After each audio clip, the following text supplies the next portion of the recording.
So, ngayon, gagawin natin ang DHCP and static route. Unang dapat natin gawin ay ayusin ang mga route para makapaglagay tayo ng serial DCE wire. Ang first step ay punta sa router 0 and enter the command en config t and exclude address natin ay 10.136.1.254.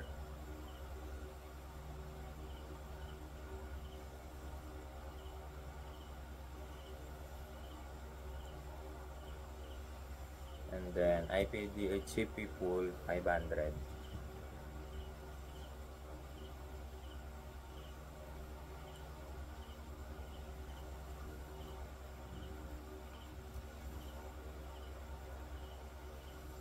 And the network is 10.136.0.0.255.255.254.0.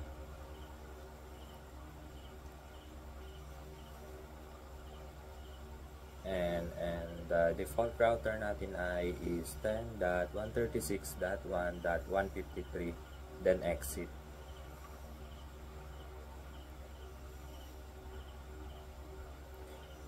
Next thing is kailangan natin i-command ang interface gigabit ethernet na G00.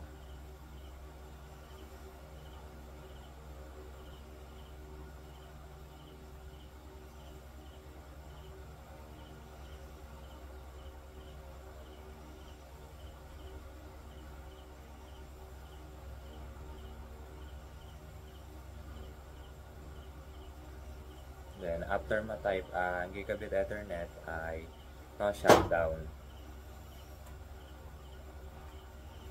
Sunod ay IP address na 10.136.1.254, subnet mask 255.255.254.0.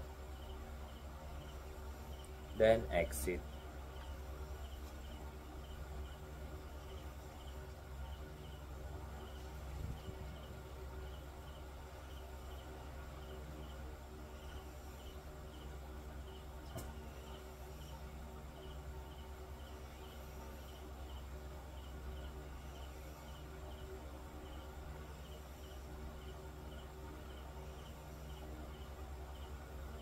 Next is interface serial 010.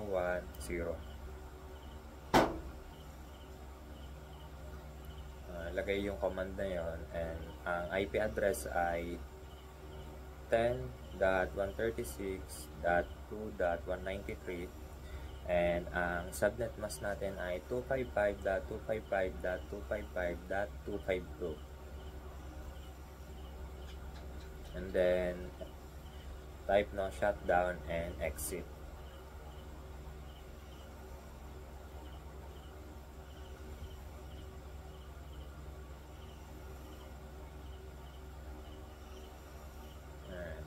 After natin mailagay yung command ay kailangan natin pumunta sa PC0 to PC2 to check kung successful ba ang ating mga IP, and ganun lang din sa PC1 hanggang makarating sa PC2. Kailangan maging successful. After ma-check, pumunta sa router 1 and enter the command enable config t and type the IP DHCP excluded address na 10.136.2.126. The IP DHCP pool ay 100 pool.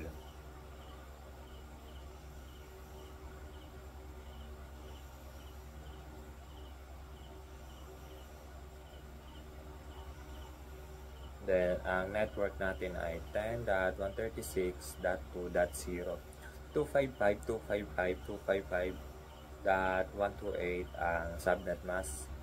And ang default router natin ay same lang ng excluded address na 136.2.126. Then exit.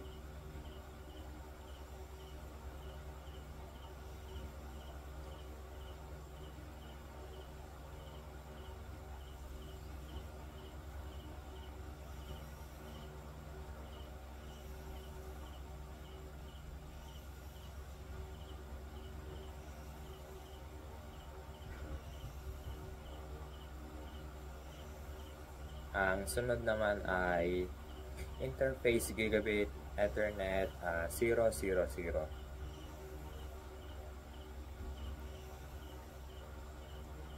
Type no shutdown, and next is the IP address na 10.136.2.126, 255.255.255.128 ang subnet mask. And then exit. Next is type the interface serial 010. Ang IP address ng serial ay 10.136.1.254. Then the subnet mask is 255.255.252.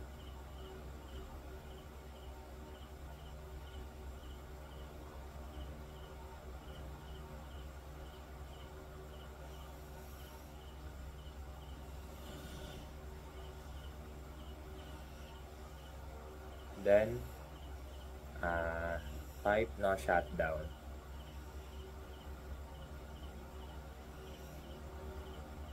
Exit.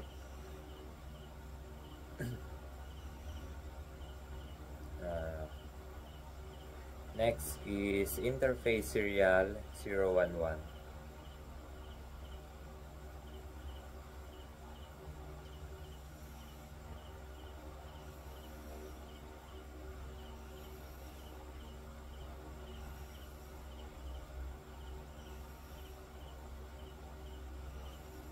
Ang IP address niyan ay 10.136.2.197. Ang subnet mask ay 255.255.255.252. Then sunod ay no shutdown and exit.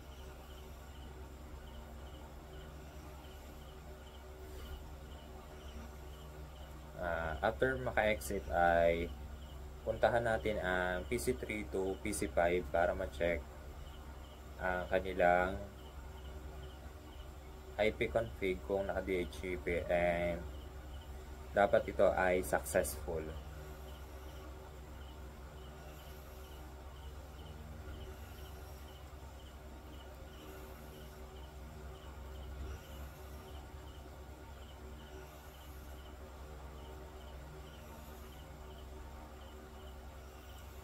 Next is punta naman tayo sa router 2, enable and config T. Type lang ulit natin ang IP DHCP excluded address na 10.136.2.190. And ang IP DHCP pool natin ay 50.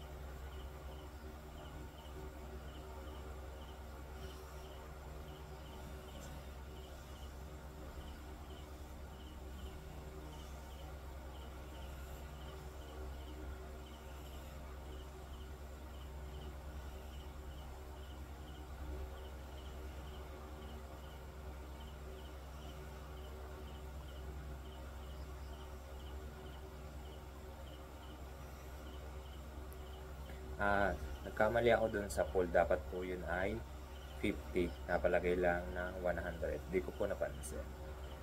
And so, proceed na tayo sa network.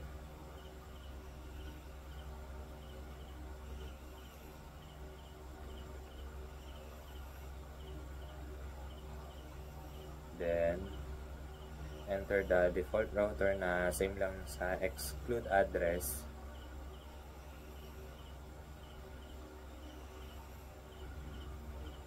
the interface Gigabit Ethernet 000, then shutdown.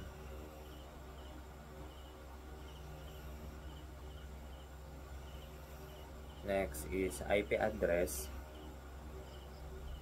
na 10.136.2.190. Ang subnet mask ay 255.255.255.192. Then exit.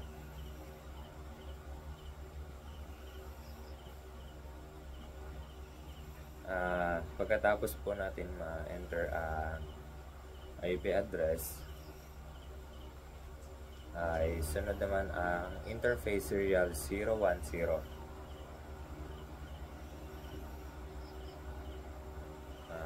Type the IP address na 10.136.2.198 and the subnet mask is 255.255.255.252.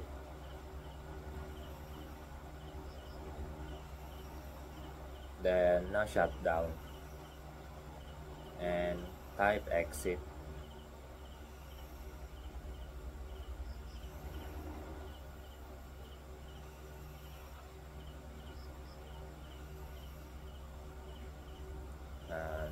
Next step natin gagawin ay pumunta sa PC6 to PC8 para ma-check kung naka-DHCP na ba ang mga PC. And titignan natin kung successful.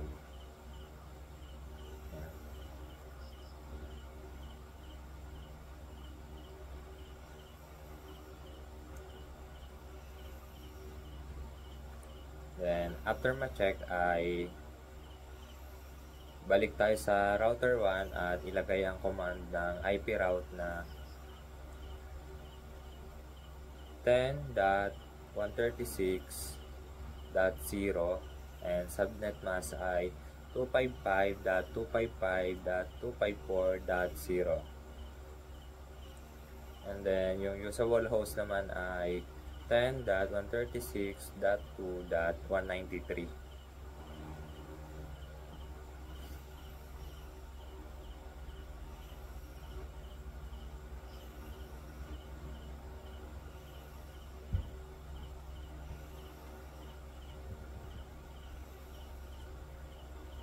Next is IP route 10.136.2.128.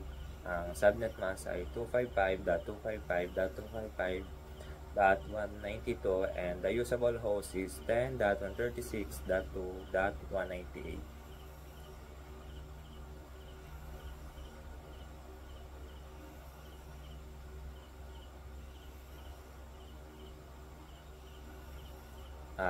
Sunod na step ay pumunta naman tayo sa router at ilagay din ang IP route sa router 0.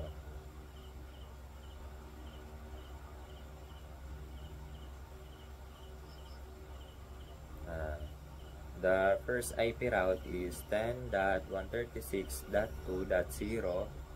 and the subnet mask is 255.255.255.128 and the usable host natin ay 10.136.2.194.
pagkatapos mo type ang unang IP route, ang isusunod na IP route naman ay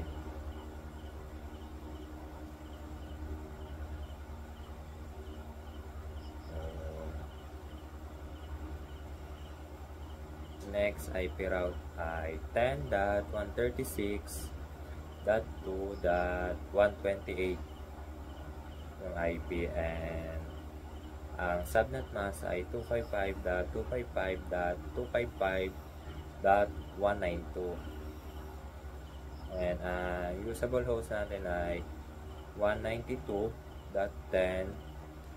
ay sorry 10.136.2.194 the correct usable. Then go to router 2 para ilagay ang command ng IP route. First IP route ay 10.136.2.0, and ang subnet mask ay 255.255.128, and ang usable host address ay 10.136.2.197.